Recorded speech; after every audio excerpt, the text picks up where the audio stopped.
started, and hopefully Jeff will join us shortly, and at some point Sabrina will be also joining us. So I'll start this meeting of the May 25th, 2020 Select Board, Hopkinton Select Board meeting. In attendance this evening is Ken Traum, Vice Chair of the Board, and I'm alone. And Stephen, if you would indicate if you're present and if you're alone. Present, and I'm also alone. And Anna? Anna Wells, I'm alone. Okay, and we're expecting Jeff and Sabrina to be joining us shortly. So let me read the right to know meeting checklist. That should take a few minutes. As Vice Chair of the Hopkinton Select Board, due to the COVID-19 crisis and in accordance with Governor Sununu's Emergency Order Number 12, pursuant to Executive Order 2020-04, this board is authorized to meet electronically. Please note that there is no physical location to observe and listen contemporaneously to the meeting, which was authorized pursuant to the Governor's emergency order. However, in accordance with the emergency order, this is to confirm that we are providing public access to the meeting by telephone with additional access possibilities by video or other electronic means. We are utilizing the Zoom platform for this electronic meeting. All members of the board have the ability to communicate contemporaneously during this meeting through the Zoom platform, and the public has access to contemporaneously listen and, if necessary, participate in this meeting through dialing the following phone number: 1-646-558-8656 and meeting ID 340-316-049, or by clicking on the following website address: https://zoom.us/j-340316049. B, providing public notice of the necessary information for assessing the meeting. We previously gave notice to the public of how to access the meeting using Zoom, and instructions are provided in the Town of Hopkinton's website at www.hopkinton.nh.gov and on the Town of Hopkinton's Facebook page. C, providing a mechanism for the public to alert the public body during the meeting if there are any problems with access. If anybody has a problem, please call 603-746-8242 or email at townadmin@hopkinton.nh.gov. D, adjourning the meeting if the public is unable to access this meeting. In the event the public is unable to access the meeting, we will adjourn the meeting and have it rescheduled. Please note that all votes that are taken during this meeting shall be done by roll call vote. Let's start the meeting. Okay, I've already done the roll call attendance. Jeff, have you joined us yet? I am Jeff Donahoe, also alone. Thank you, Jeff.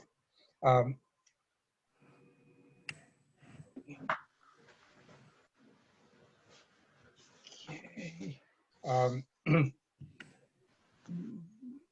There are several things about Zoom that will be helpful to know.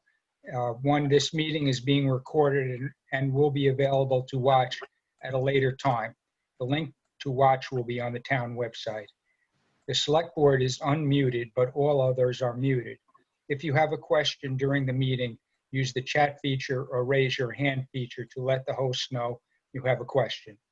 The chat only goes to the host, so offline conversation can't take place. During public forum, lines will be unmuted to allow participants to speak. Please be respectful of each other as we try to manage this. And thank you all in advance for your cooperation. I'm not the most technologically astute individual. With that, we'll move on to points of pride. Neil, do you want to lead us off? Sure. The first one is some sad news. I don't know if people have heard, but Ed Kerr passed away at the end of last week. Ed had served last as the chair of the Recreation Committee, and he also was on the Cabin Committee, and he was on the CIP Committee. He had had a long struggle with cancer and had been in hospice. So I just wanted to pass that on. And we have cards going to his family. So our thoughts are with them. On a lighter note, just to thank all of the volunteers, and I'm not even sure who they were, who put the flags up on all the veterans' graves in the cemetery. Usually the Boy Scouts are involved, and I think they were. And Rob Dappis helps to do that too, so that's good. Also, I'd like to sort of thank Jean Lightfoot as a supervisor of the checklist.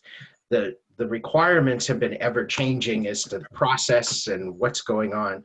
And she has been staying on top of that and assuring that as a town, we're on top of that too. So that's been really helpful. So I just wanted to note that how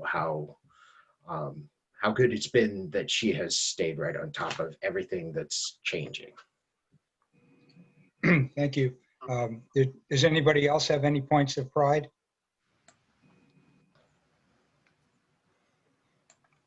Okay, hearing nothing, oh, somebody go ahead.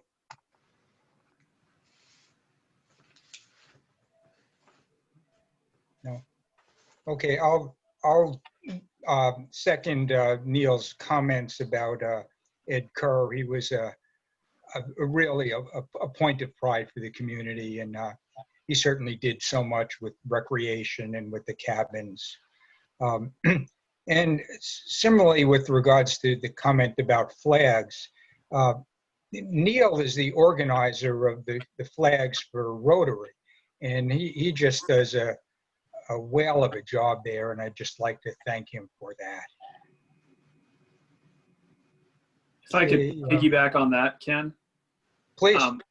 It just made me think of a point of pride that I was driving the other day, and just seeing everyone with their flags out for Memorial Day weekend is a really cool thing. And I know maybe a good number of those are as a result of the Rotary's program, but there are also a lot of people that just put out their flag for Memorial Day, and it's a neat thing to see when you're driving around. So kudos to everyone, and thank you to Neil and Ken and the Rotary for that program, because it's really great. Yeah, it has become Rotary's biggest fundraiser, and I believe we're over 400 flags at this point. That's awesome. 414. I knew you had the exact number. Approximately. Okay, with that, we'll move on to the administrative items. And first, do I have a motion to approve the consent agenda of May 25, 2020? So moved. Do I Second. have a second? Second. Any discussion? Okay, I'll vote yes. Stephen? Yes. Anna? Yes. Jeff? Yes. Okay, that's passed. Do I have a motion to approve the public meeting minutes of May 18, 2020? Ken, can we circle back and move for someone to sign the items on the consent agenda? Certainly. Do I have a volunteer? I move that I sign. Second. Okay, we've got a moved and second that Jeff signed the consent agenda. Thank you for the reminder, Stephen. I'll vote yes. Stephen? Yes. Thank you, Jeff. Anna? Yes. Thank you, Jeff. And Jeff? Yes. Thank you, Jeff. Okay, that's unanimous also. Okay, with that, I'll now move on to approval of the public meeting minutes of May 18, 2020. Do I have a motion to approve? So moved. Do I have a second? Second. Okay, any discussion? I'll vote yes. Stephen, Yes. Anna, Yes. Jeff? Yes. Okay, it's passed unanimously. Do I have a motion to approve the non-public meeting minutes of May 18, 2020, session 1? So moved. Do I have a second? Second. Discussion? Okay, I vote yes. Stephen, Yes. Anna, Yes. Jeffrey? Yes.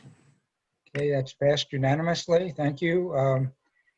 Do I have a motion to approve the non-public meeting minutes of May 18, 2020, session 2? So moved. Have a second? Yes.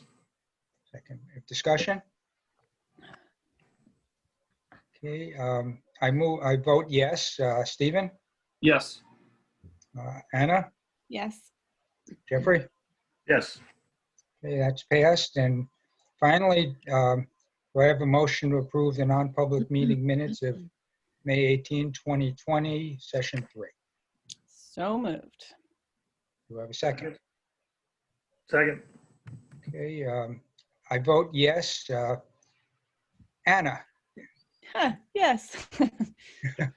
I just wanted to see if you're awake. Jeffrey, Yes. Stephen? Yes. Okay, it's passed unanimously. Okay, moving on the agenda. There were no appointments as far as I know. So Neil, would you like to provide an update on the COVID-19 issues? Sure. Probably the biggest thing we're working on right now is finishing up the grant requests for the March and April, which is due at the beginning of next week. So we'll have that in this week. So that is focused. The department heads have gotten all their information in, and we're just putting it together.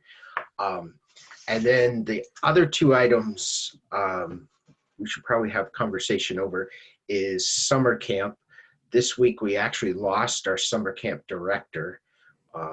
He needed a firm commitment and needed to have a job for the summer, so we decided to take another position. So that's something to talk about. And some of the concerns around the restrictions that are currently and will be on summer camp and whether it can function. And the other thing is the vote right now is to reopen the town hall next Monday. And I just want to have a conversation around that to make sure we have a plan and whether that's going to be extended or not extended or what we're going to do. So those are the two things I'd like to cover. Okay, is there any recommendation with regards to the camp? We have not many people signed up, and probably the recommendation is what the rec department, Paul, would like to do is, well, a couple of things. Some of the best part of camp is the trips they take, and those aren't going to be able to happen. The other part is taking the entire camp to Kimball Pond to swim, and the hope is the swimming hole will be open, but it's pretty unlikely we could bring the entire camp at the same time while it's also open to the public. So what she would like to do is not hold camp, but to coordinate the staff members, which they would do on their own, with the families. There's about 10 families that have signed up and want to be part of that, to try to connect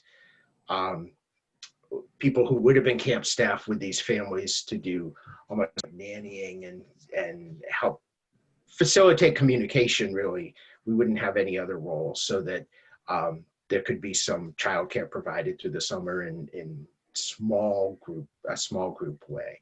Wouldn't be a group, it would be with a family. So that's the recommendation. Okay. And as far as opening the pond itself, what's the thought on that? Most towns are looking, and probably next week we'll get a little more guidance, but they are opening it in some ways. I think there's some options. One, some towns are opening their pond and saying it's totally at your own risk. Most are opening it, trying to open it as normal with some space restrictions. So, but we can come in with options for you to look at either the next meeting or the meeting after that. Okay. Does anybody have any questions or comments with regards to the camp portion? Yeah, my understanding is that I think Sununu is going to be issuing something on summer camps, I think this week at some point. I know that the reopening task force approved some guidance, and it went to DHHS and Sununu, and depending on what their review, if they're comfortable with it, I would think that that's going to be issued sometime soon. I don't know if that'll impact what Paula and the rec department recommend, but just thought I'd throw that out there.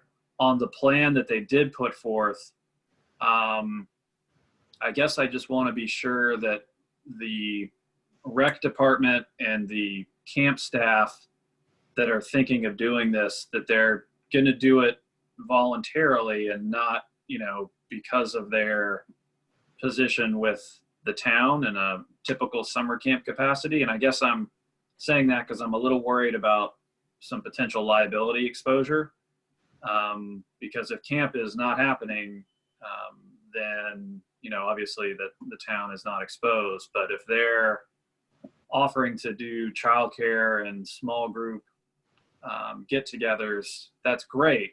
And I applaud them for doing that. But should something go wrong, I just want to make sure that the town is protected.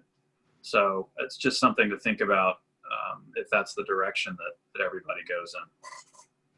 And that was my question as well. Are they actually functioning as employees for the summer? No, I think the goal is to just connect people to talk to each other. These were the people that would have been camp staff, and if the parents, if they all agree, they could get the names and contact each other separately. It would not be a town function in any way other than giving people options who needed childcare. But we should make sure that's very, very clear. And on Kimball Pond, I agree with, I think it was Ken who said that we should probably think about some options in the next week or two for what we want to do. Yeah, if the governor's supposed to make an announcement, in the next week, then we should just wait anyway. Yeah. No sense telling people we're going to open it and have the governor say no. Yeah. Oh, Stephen, were you saying the governor was going to be making an announcement on ponds and summer camps, or? I don't know. I looked at the draft guidance that the reopening group, and I don't recall it specifically addressing, town ponds. So I kind of doubt it's going to be part of that, but I mean, who knows? Who knows what they may stick in there? So I don't know. The beaches are open as of Monday, next Monday. Right. And there is guidance in the state park inland pond documents as to how they're recommending state parks do that. And the assumption at this point is towns are very similar to operating guidelines for that. Yeah. So Neil, would you mind forwarding that inland state park guidance to everyone? Because that might be a great thing to look at as we think about what we want to do. Do you think there'll be guidance forthcoming about town pools that might I apply doubt as it. well? I doubt. I haven't. I mean, maybe Neil can probably speak to this as well, but I haven't seen any specific mention of anybody pushing for that specific area to be addressed.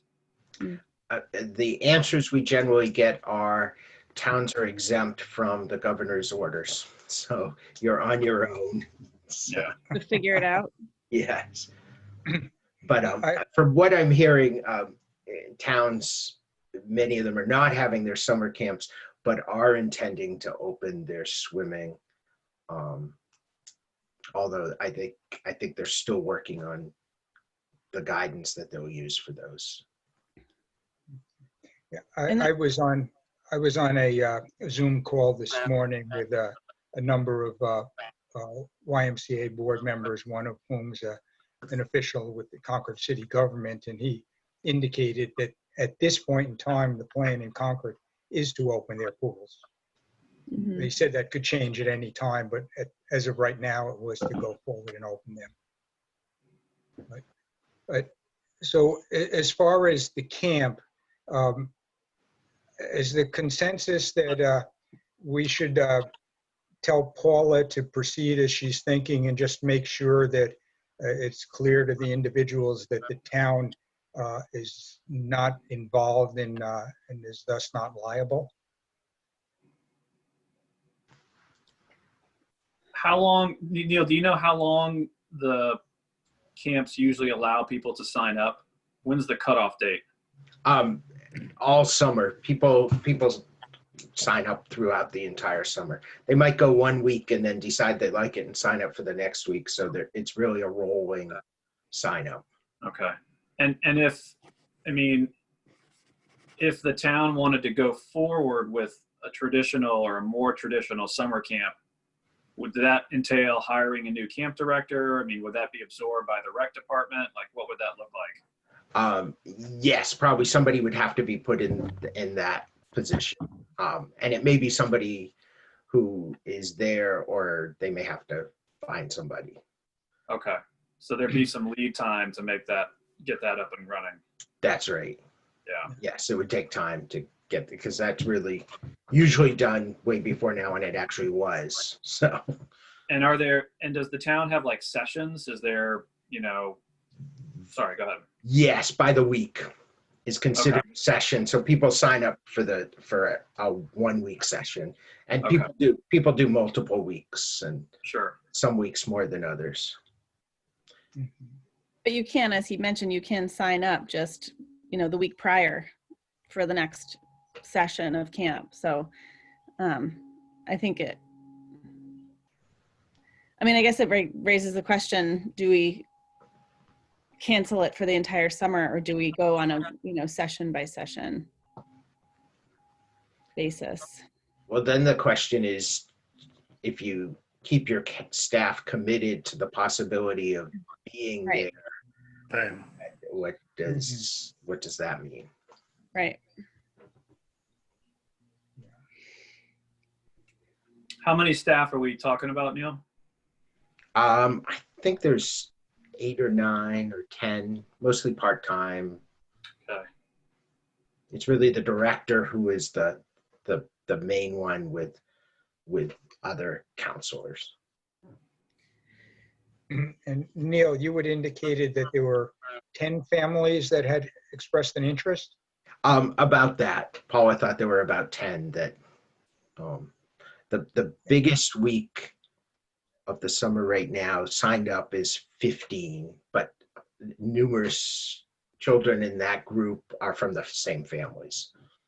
And then some weeks are as low as 7. And do you know roughly how many children we have in past summers, an average week? Oh, I think closer to 35. Okay. And you mentioned that they one of the highlights is taking trips. How often did they usually take trips? Each week has a trip. 1 week might be Canopy Lake Park. They go to Water Country 1 week. So those are all part of that. And under the guidelines that are out there, unless those change, those really won't be able to take place.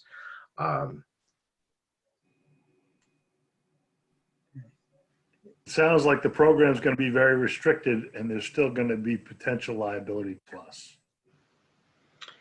Yeah, and the concern is how do you keep kids that busy the entire summer when you can't do a portion of your, they swim a couple of days and as well as going on the trips one day. So if they're always at Harold Martin, there's only so much you can do. So that's the other concern. Could they even go into the schools if the schools are still closed? That they have not confirmed one way or the other yet. Okay, because We have asked that, and they are looking at that. okay, because again, just looking at what I heard this morning with the Concord Y, they have a summer camp that's held at a Concord school, and they need permission from the Concord school to do anything, and they haven't received it yet.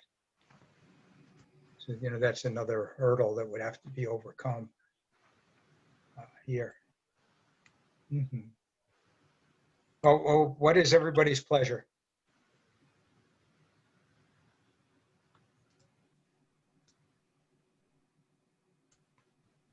I think it's risky. I would vote to not have it, I guess, but Okay, Stephen or Anna? Yeah, I think I agree with Jeff. I'm worried about what they would do, how they would do it safely. I want families and kids to be able to have that outlet and that resource, so they can try to get back to work and have a more normal life. But that doesn't override those other concerns necessarily. I guess I would also add that, if the staff start reaching out voluntarily to kind of arrange stuff, other people may start signing up, for that volunteer kind of outreach. And so I just want us to be aware of if that actually increases the number of families that are interested in this.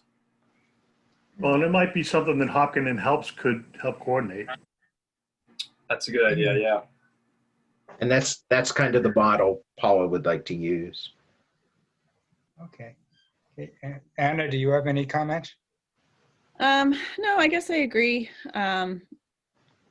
with what's been said, that I would err on the side of caution and not officially open camp. I was just looking on the task force's report, and it looks like the task force is going to be recommending that camps can open. So I wonder how, if the governor comes out and says he feels it's safe for camps to open, how will that impact our decision? Or do we make that decision now and stick with it? I think they will recommend camps can open, but with fairly strict restrictions, which makes it hard to do. That's Yeah. Yeah, and if we don't have a camp director, that's the other kind of issue. We're going to lose people that are probably going to be working at our camps if we can't commit. But I don't know if we can have them wait until we know for sure. Right.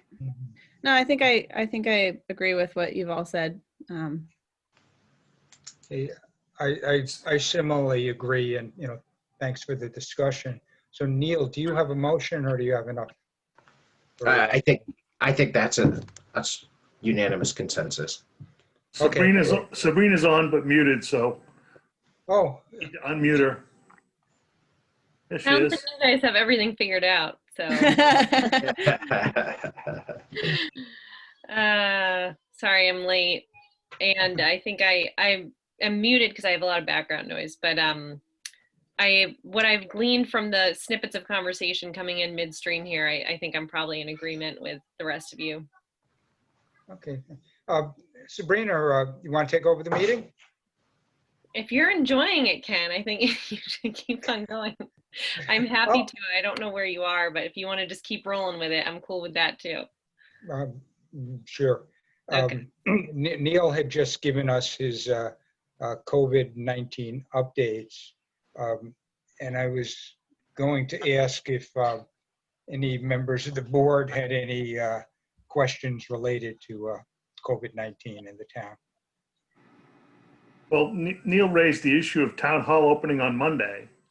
Okay, thank you. And Yeah. I think we need to have a discussion about that, whether that's advisable or not. Well, and the other thing is we didn't quite land anywhere with the pond either, did we? I think the pond we can bring back to you. We'll come up with a clear proposal or at least options for you to look at and bring that to the next meeting. Thanks. Okay. Yes, but town hall, yes, I forgot that. Any thoughts on opening or keeping town hall closed for time being? To me, June 1 seems soon to do that. And I know, Neil, that there have been discussions about how that process would play out, but that's I don't know, that's, I guess, where I'm coming from, is that feels soon. And so I think, be in favor of pushing it back a week or two. Yeah, I was going to recommend we revisit on June 15th, our 15th meeting.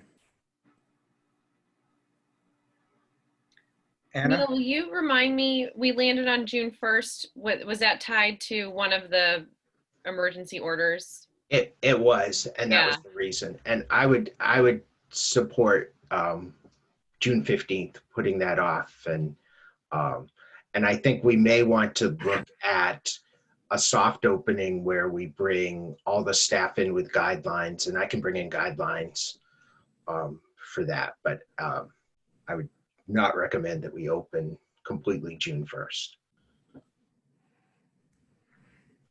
Does anybody have an objection to Neil's suggested approach? My sense is other towns, a few are starting to open some things or do appointments where they weren't doing appointments. But we have done appointments and stuff. So I think we're covering that, and it seems like people are getting the services they need.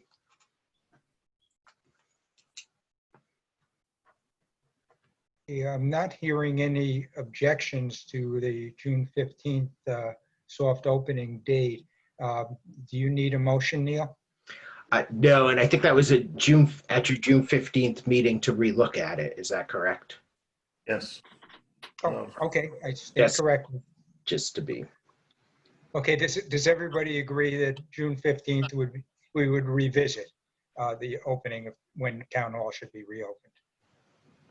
I think that's a great idea, but I wonder how we'll share this news with the town, whether we say the town hall is closed indefinitely and it will be rediscussed on the 15th, or we say it's closed until the 15th, pending further discussion. So just so that we can be very clear with our public stance. Or we're just saying that the town hall is definitely closed to the 15th, at which point it will be revisited on when it will be reopened. Do we want to talk about it? I'm assuming I didn't miss that we're going to every 2 weeks. So I'm guessing we have a meeting on both the 1st and the 8th. Do we want to talk about it on the 8th? We didn't talk about whether we're going to every other week or not. I had just assumed when Jeff put out the 15th, it was, gave us a little more breathing space. Yeah, I was just thinking the 8th is basically 2 weeks from now. I'm happy to commit to bring a plan in to you, which staff would have time to review before then and bring in on the 8th. Okay. Let's do that. That sounds good to me. Put the burden on Neil to create something for us. As usual. That Plus, is I think the emergency order there was another one, I believe, on May 15th, and it was extended another 21 days. They all extend 21 days, which I think brings us to June 5th. So the 8th seems like a natural time to revisit. I mean, things might change between now and then, but it's sort of logical, I would say.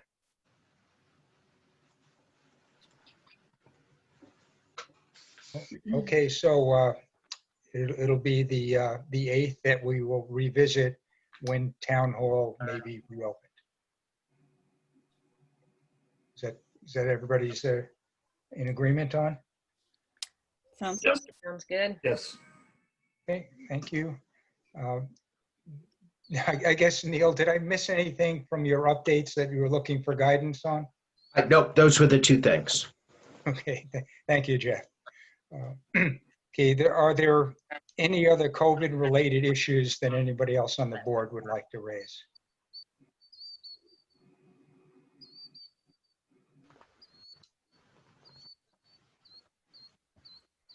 Okay, I'll ask a few.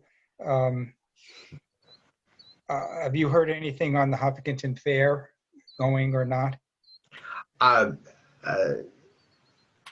Maybe we could have a discussion later. There's a meeting scheduled to meet with them, and I can update you a little more, maybe have a discussion at the end of the meeting. You mean in non-public? Yes. Okay. Okay, do you know what the status is on Elm Brook? I do not. They were closed over the weekend. And they normally open Memorial Day weekend? I think they normally open earlier than that, but I just happen to know because a friend tried to go and it was totally blocked off. You couldn't even walk in, I believe. Okay. To me, that's just the reference point, and we don't have any control over that. But okay. And Neil, has anybody reached out to you looking to, with regards to community gardens? I know, and I reached out to Beth Ann McCarthy, and she hadn't heard anything, and she was going to ask around and get back to me, but I haven't heard back. Okay. And on our consent agenda, I noticed that we were getting the stipends for our full-time emergency personnel, but I didn't see anything for the call personnel. Are they getting the half stipend?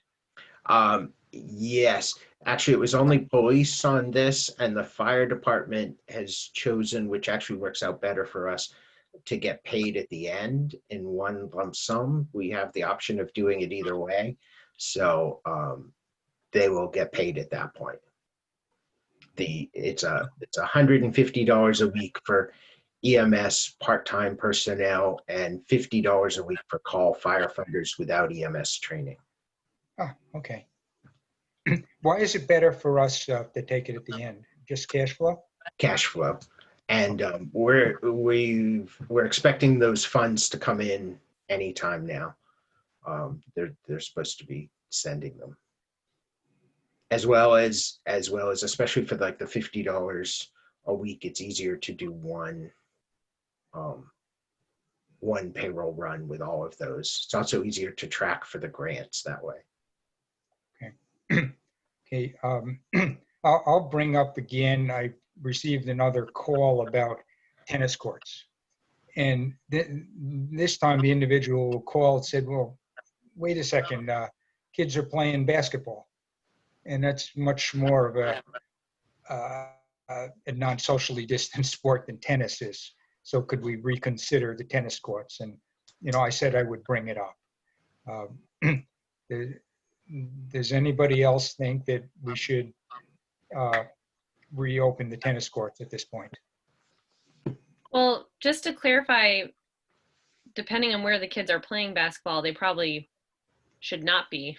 If it's like, I saw kids at the skate park 2 weeks ago and just happened to time it right when Hopkinton PD showed up to tell them all that they were not supposed to be there, and it was clearly marked and blocked off, but people climbed under and over to get into the skate park. So it doesn't necessarily mean that they should be playing basketball.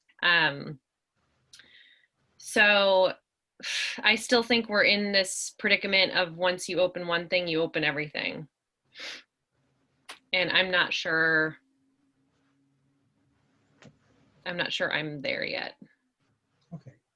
but I don't know how others feel. The individual who approached me was talking about the basketball courts that are next to the tennis courts. I may have heard from the same person, Ken.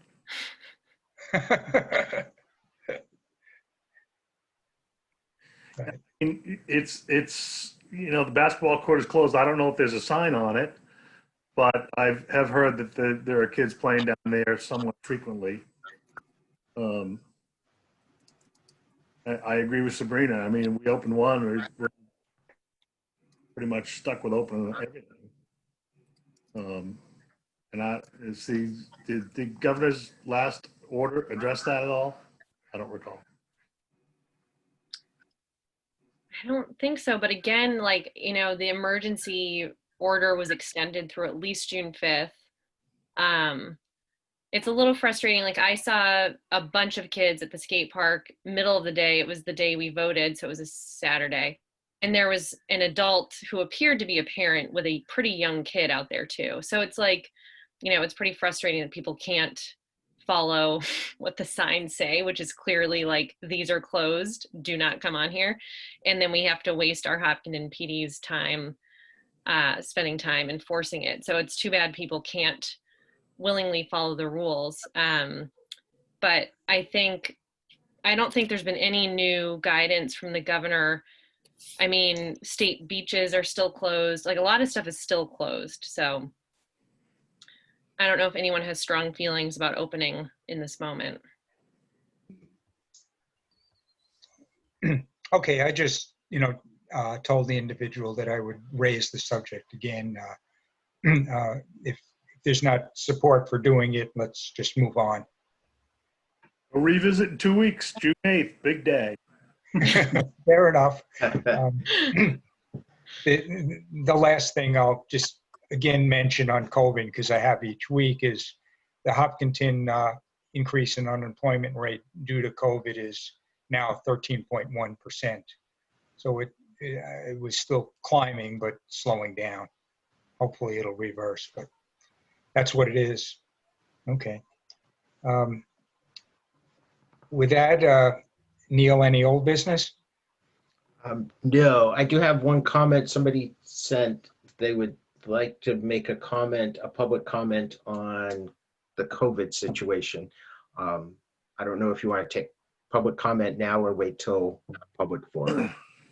I wanted to get an update, Neil, on George's Park before we go to public comment, if you don't mind. Sure. I can do my updates too. Are you ready, Ken? Yeah, go ahead, Neil. Okay, I'll start with George Park. So basically the area is complete except for the paving at this point. The base was crushed glass. The cost is just under $10,000 for the town side. We had appropriated 15, so it's coming in under budget. And there will be some cost with paving. The school side cost was 20, and that catch basin has been put in so the water shouldn't run on there. So it looks like it's coming under budget. They're in the process of spreading the loam and that. It looks like from the survey that there is more room for the softball field, which I think is probably what Jeff's really interested in too. So there's at least some feet there.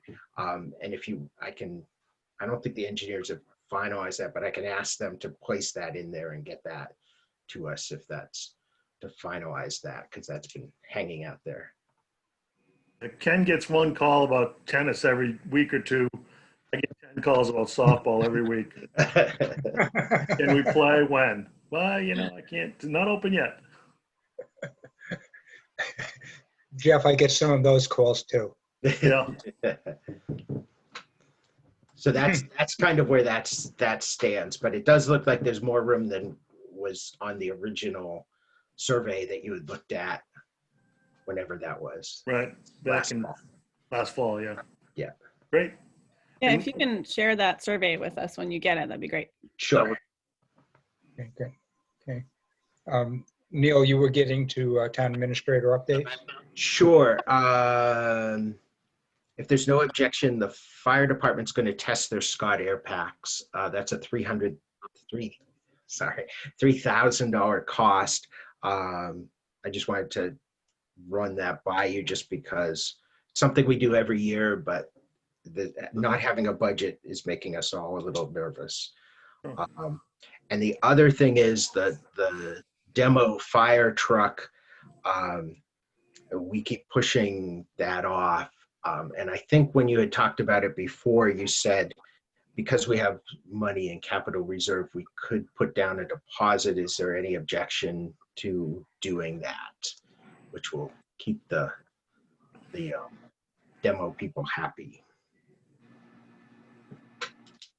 How much is the deposit and how much do we have in reserve? We have just over 200,000 and we were thinking between 75 and 100, which would lock the truck in. So my concern is, Ken has raised the issue of the unemployment rate on the last several meetings, and the debacle of the school budget is not promising for us. There's a potential that all that money will get disapproved or defeated, or however the warrant will be defeated. My concern relative to this is, what if we put down the deposit and then we don't get the rest of the money to buy the truck? Is deposit refundable, or is it use it or lose it?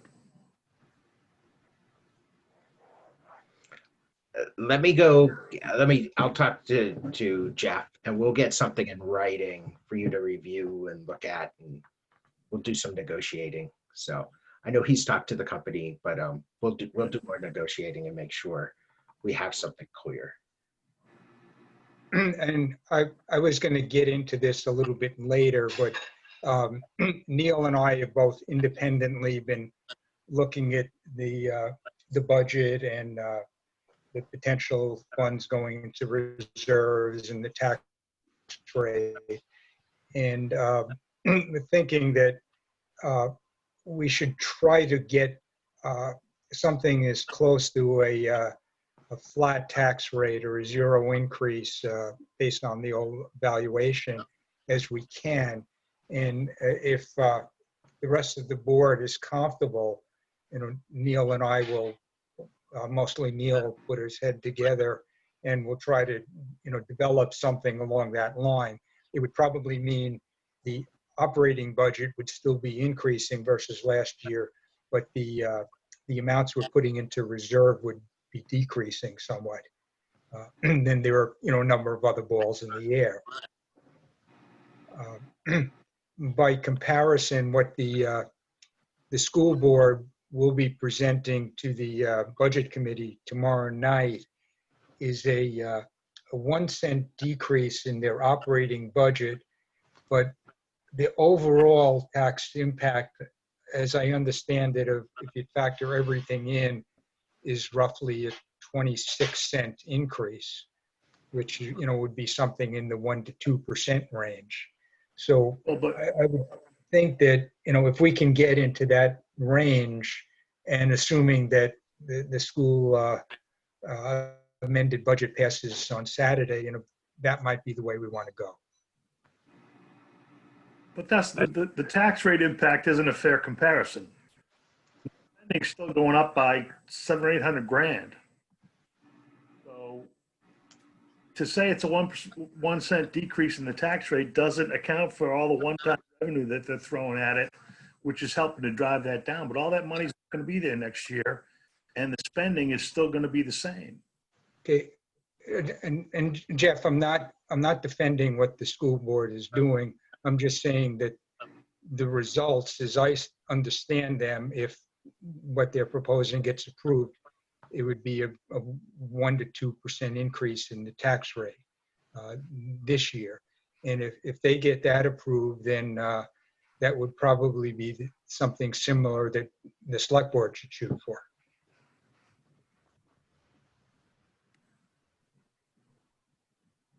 You know, if you or anybody else on the board thinks that there's a different way we should be trying to approach this, No, I agree with you, Ken. If we can find a way to reduce the proposed budget, we should try to do that without crippling ourselves.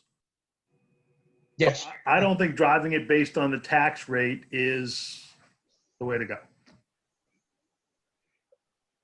The reason I talk in terms of the tax rate is there are changes in operating revenues, say on motor vehicles. There's changes in how much of the surplus, we can use. Things like that that are, the way I look at them, are different than the operating budget per se.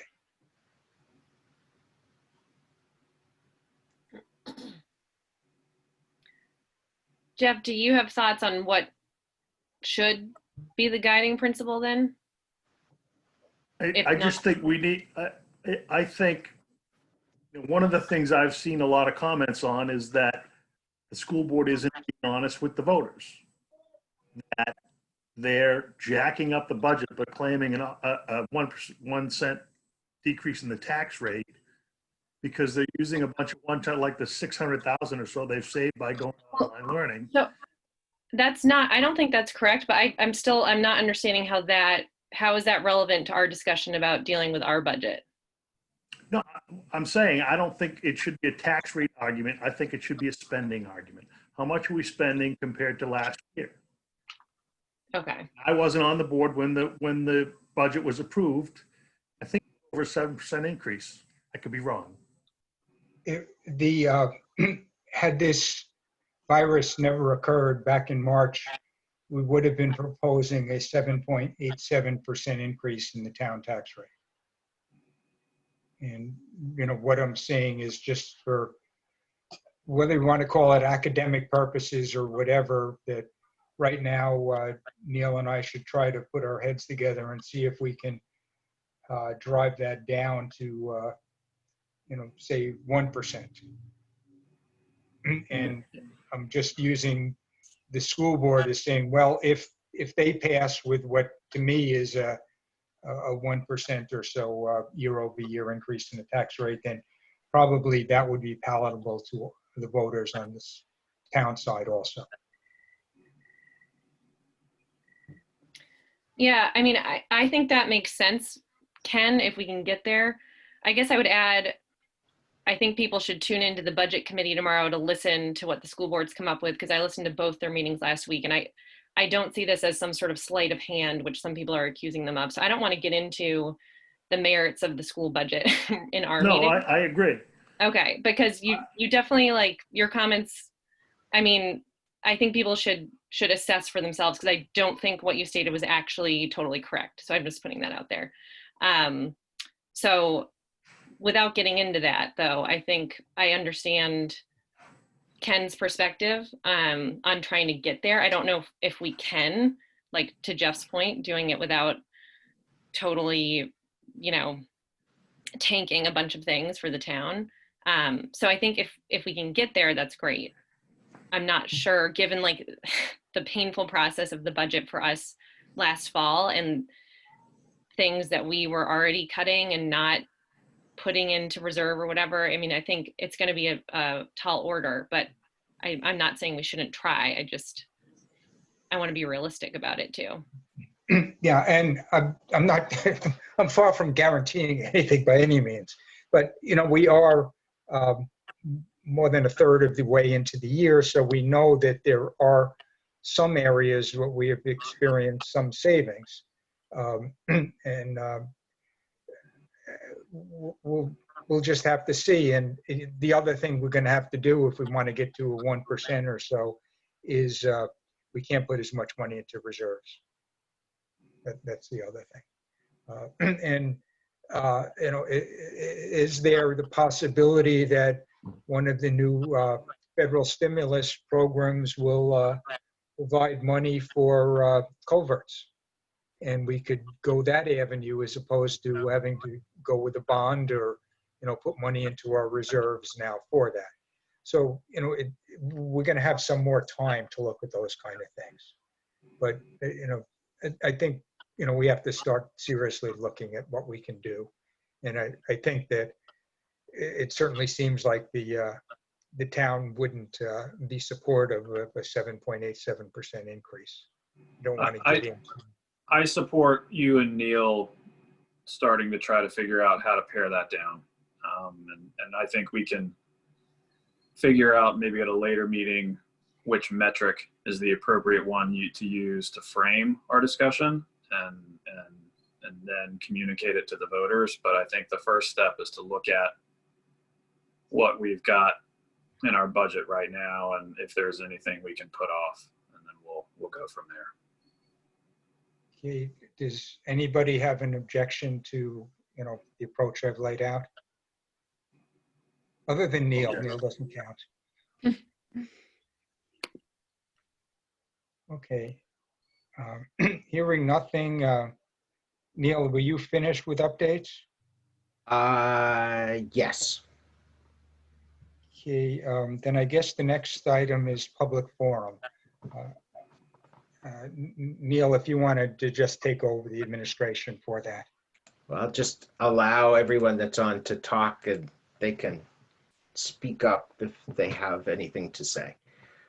Everyone should be able to Hello. unmute themselves. Hello, Dennis Goddard here on Pennacook Road. Sorry, I wasn't able to join the Zoom and raise my hand like a polite person, so I had to break in through phone. Okay, so I did have a quick piece of feedback concerning the COVID situation. Go ahead, Dennis. Are you all able to? Okay, are you able to hear me? Yes. We're good. Okay, good, thanks. Okay, so regarding the COVID situation, it's good that we're taking serious counsel and consideration to advice being given from the governor's office at the national level and et cetera. That's good. I think it's very important for us to be very mindful that our society needs to function as a bottom-up democracy, and we don't function super well as a top-down autocracy, by which I mean, in this case, whatever advice or considerations we're getting from any higher level government office, down here at the local level, I think we need to be able to just have a little bit of common sense sniff test on whatever orders or relaxing thereof we get, and just be mindful that we are dealing with a highly transmissible virus that does transmit, over the air, airborne, and that has a pretty significant, it's not too good if you get it. We actually do have folks in town. I don't believe anyone has died from it in town, but we do have folks in town who are probably, hopefully not, but it's, they're going to be affected possibly for life and are not, operating at 100%. We need to have in mind that that is the context in which we're making these sorts of decisions. And I think that the fact that all of that, coupled with, very importantly, a high percentage of asymptomatic carriers. So everyone looks fine, nobody has a temperature, but someone in the group, if you talk to them and then you talk to your grandmother, she might die as a result. So please have that kind of mindset when you're thinking about things like, should we have a summer camp and how much can we play in the park? The amount we can play in the park isn't really decided by the governor. It's decided by the virus and common sense. Thank you. Thank you for your comments, Dennis. And I think the select board is, well, I know the select board is extremely concerned about our citizens and is being very conservative on how we approach items. So thank you for your comments. Is there anybody else, Neil? I think I've unmuted everybody. If they wish to speak, they could.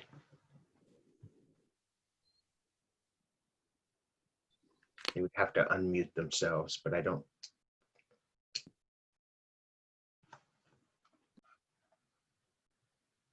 Okay, hearing nothing. Does any other member of the select board have any other items they would like to raise? I have another. At last week's meeting, the board voted to be supportive of an application, a pre-application at least, to try to access aquatic resource mitigation, or ARM funding for the Colonial property. After that, I had a conversation with Rich Houston, and unfortunately, I don't think that we're going to be able to submit a pre-application ahead of this Friday's deadline. There were a lot of, legitimate concerns that were raised, and it's just a super tight time frame. And there's, we want to present as good an application as we can, and we're not going to be able to do that. So the Houston family, for their part, was not comfortable going forward, and I didn't have a chance to connect with Mark Fournier. But if one of the property owners is out, then I don't see the point in pressing the other one too hard. So I think what's likely going to happen, or at least what I would propose, is that the property owners in the town stay engaged on this with an eye towards trying to put something together and submitting it for next year's ARM fund. And hopefully by that time, in particular, the Conservation Commission will have an opportunity to meet and reach a decision on whether they are also supportive of this project and would then take the lead, as we discussed last time. And at that point, I would suggest that the property owners, the Concom and the town, and probably Bonnie, Christie, and I forget the acronym for the river committee, but that we all try to get in a room together and talk about what is agreeable to the property owners and go from there. So just wanted to provide that update. Thank you. That was certainly a question I had.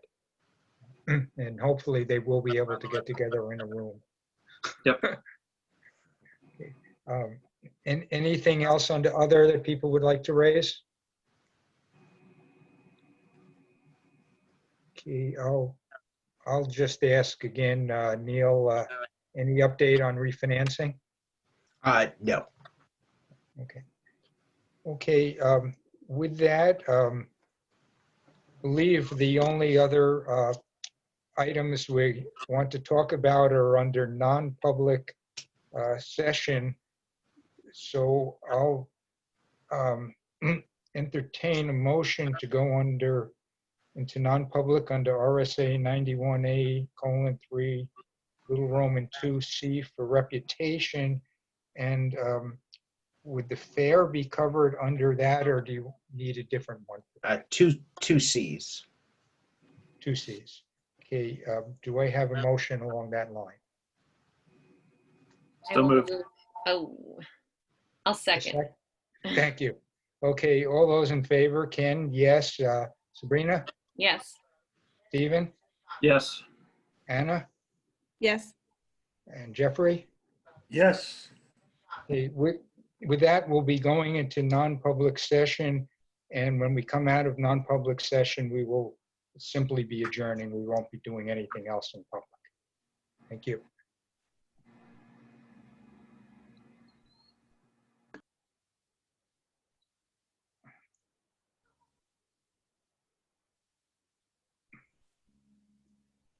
So Neil, are we, No.